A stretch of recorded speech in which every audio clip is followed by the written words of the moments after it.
Picking up where we left off, we had the inequality 2x plus 12 is greater than or equal to 28, and I told you that the answer was x is greater than or equal to 8.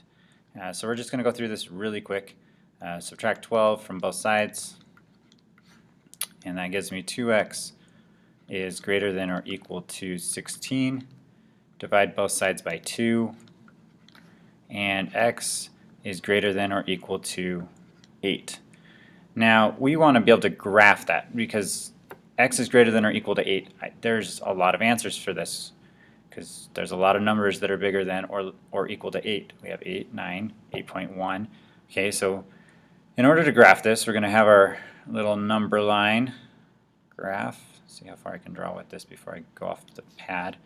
And we're interested mostly in 8 and above. So we're going to mark our 8 right here.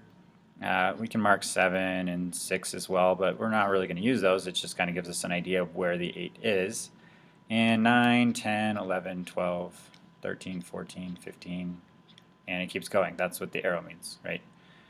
It stops when it hits infinity, which it never does. So 8, 9, 10, 11, 12, 13, 14, 15, 16, etc.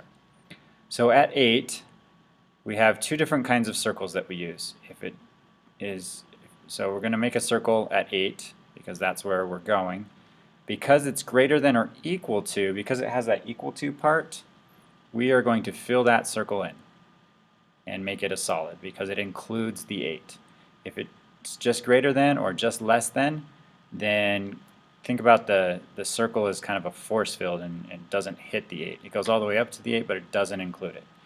And greater than means we're doing all the numbers that are bigger than 8. And if we were to plug this back in, right, x is greater than or equal to 8. So we can pick any number that this line touches. So 16. 16 is greater than or equal to 8. Yeah, it's greater than 8, so we're good. 8. 8 is greater than or equal to 8. It's equal to 8. We're good.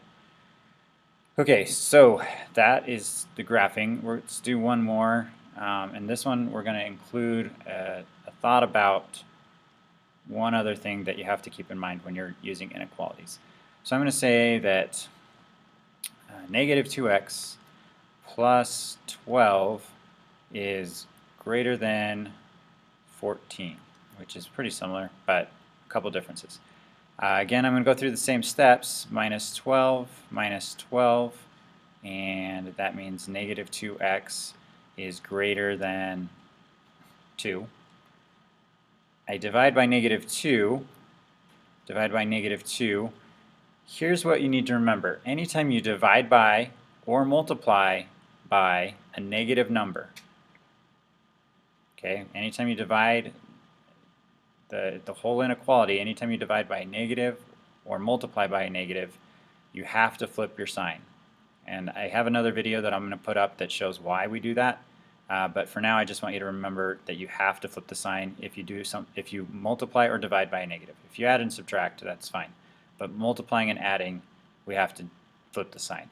So negative 2 divided by negative 2, that just leaves me with 1x. I flip the sign is less than 2 divided by negative 2 is negative 1. And on my graph, draw my perfectly straight line right there. I'm going to say negative 1 is right about here.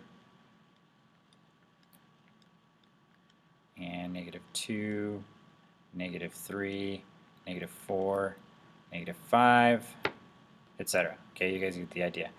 Again, I'm going to make my circle right here. This one doesn't include negative 1, so it's a force field. I can't get to negative 1. I can get as close as possible.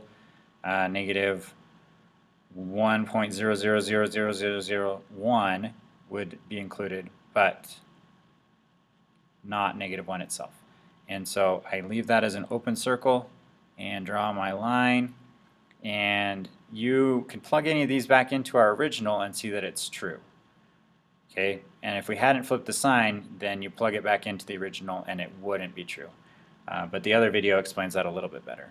So this is what it should look like, and I'm going to end that video right there.